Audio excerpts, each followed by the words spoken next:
There was a man I spoke to not long ago. He was in his late 60s, no smoking history, no obvious risk factors. He ate what most people would call a healthy diet, cooked at home, avoided fast food, tried to take care of himself, and yet, when we looked deeper at his overall condition, there were signs his body was under more stress than expected.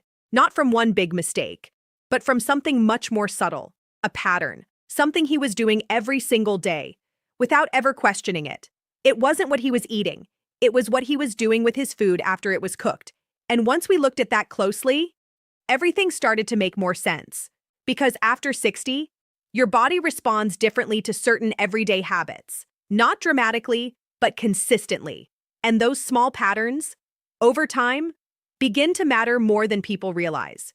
Today, I want to walk you through something that rarely gets discussed. Not during routine checkups. Not in general advice, but something worth paying attention to, especially if you rely on leftovers. Before we get into the specific foods, there's something important to understand. Your body after 60 is not weaker, but it is more selective, more sensitive to repeated stress. Processes that once happened quickly now take a bit longer. Your body still protects you, still adapts, still repairs, but the margin for error becomes smaller, and this is where patterns matter. Because your body doesn't react to one meal. It reacts to what you repeat, day after day, week after week. And one of the key things involved in this process is how your body handles internal stress. Let's talk about that for a moment. Your body naturally produces and manages stress at a cellular level. That's normal. That's part of how your system functions. Short-term stress is not a problem. It's part of adaptation. But when that stress becomes constant, low level, and never fully resolves, that's when your body begins to feel it. Not in a dramatic way, but gradually. Your circulation becomes less efficient. Your energy becomes less stable. Your system works a little harder than it should. And over time, that adds up. Now here's where it becomes relevant to your kitchen. Certain foods, when handled a certain way, can increase this internal stress. Not because the food itself is bad, but because of what happens to it after it's been cooked, and especially when it's reheated. This is not about avoiding food. It's about understanding how preparation and timing affect your body.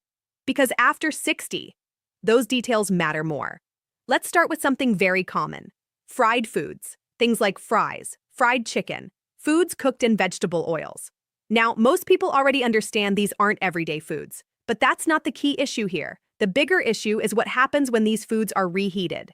When oils are heated again, their structure begins to change. They become less stable, and your body has to work harder to process them, not immediately, but consistently over time.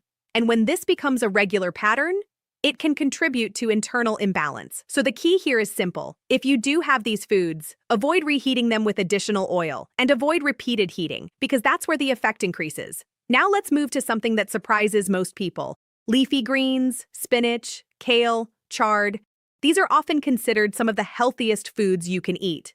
And that's true, when they're prepared and consumed properly. But here's where things change. After cooking, if these foods are left sitting and then reheated later, their structure begins to shift. Not in a way you can see, not in a way you can taste, but in a way your body responds to. Because natural compounds in these vegetables can change over time after cooking, especially if they're not cooled quickly. And when they are reheated, your body may have a harder time processing them, not instantly, but repeatedly over time. And this is where the pattern matters. You're doing something healthy, but the way it's handled afterward changes the outcome. So the simple approach here is this: cook what you plan to eat. And if there are leftovers, use them cold. Add them to a salad. Keep it simple. Avoid reheating them repeatedly. Now let's talk about something that feels completely harmless. Rice. Plain. Simple. Used in kitchens all over the world, and for good reason. It's easy. It's neutral. It works with almost anything. But here's what many people don't consider. What happens after it's cooked? When rice cools down slowly and sits for too long before being stored properly, changes begin to happen. Again, not visible, not obvious, but important. And reheating doesn't always reverse those changes. Your body still has to deal with what's already formed, and when this becomes a regular habit, it can affect how your system responds, especially digestion. especially overall balance. So here's the practical step. Cool rice relatively quickly. Store it in the refrigerator sooner rather than later, and avoid reheating it multiple times. Once is enough. Better yet, prepare smaller portions. Now let's talk about chicken. This is one of the most common proteins, especially for people trying to eat clean. And in many ways, it's a great choice. But the issue is not the chicken itself, it's how it's reheated. Most people use the microwave. Quick, convenient, simple.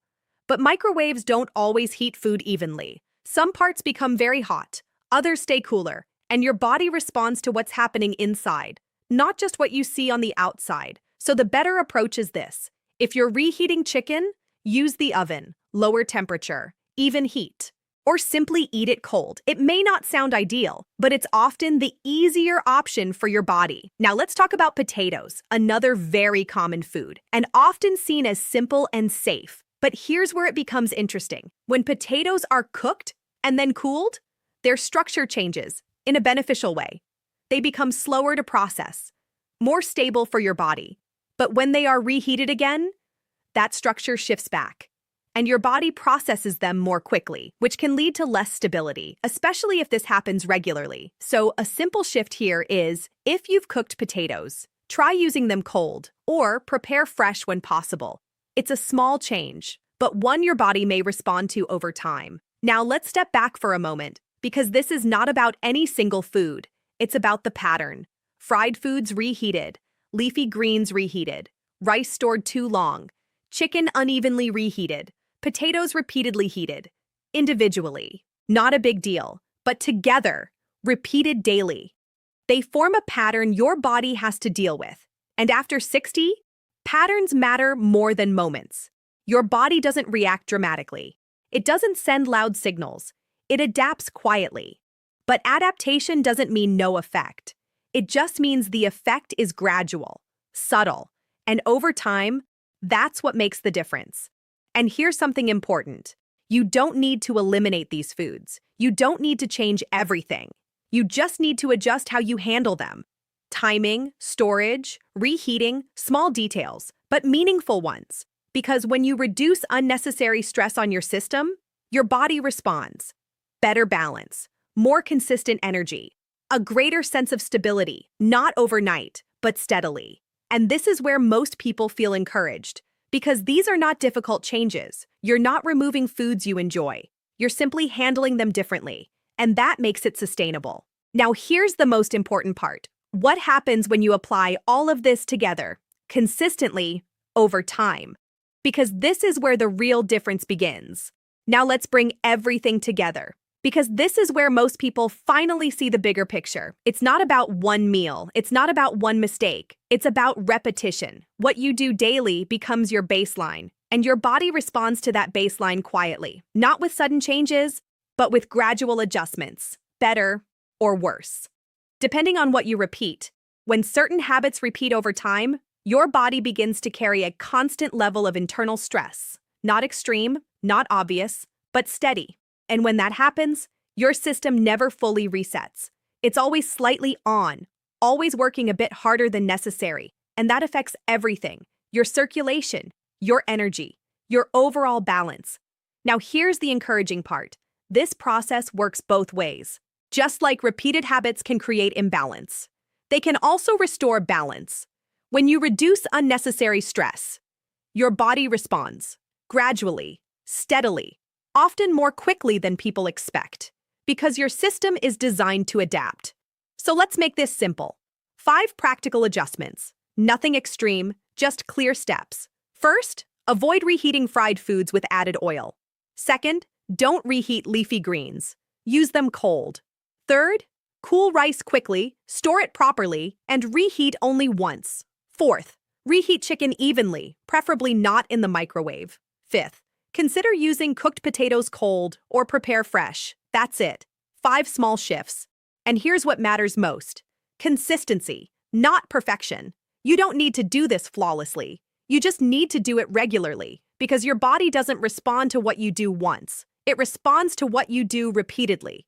If you follow this approach over time, you may begin to notice more stable energy, better overall comfort, a sense that your body feels more balanced. These are quiet improvements, but they are meaningful. And this is where awareness becomes powerful, because once you understand how these patterns work, you stop doing things automatically. You start making intentional choices, not restrictive ones, better ones. So here's what I recommend. Start today. Not with everything, just one change. Look at your next meal and choose one small adjustment, because small changes, repeated consistently, create real results. If this gave you a new perspective, take a moment to think about your own routine. And if you know someone who might benefit from this, share it with them. Sometimes the simplest changes are the ones that matter most. Take care of yourself, and I'll see you in the next video.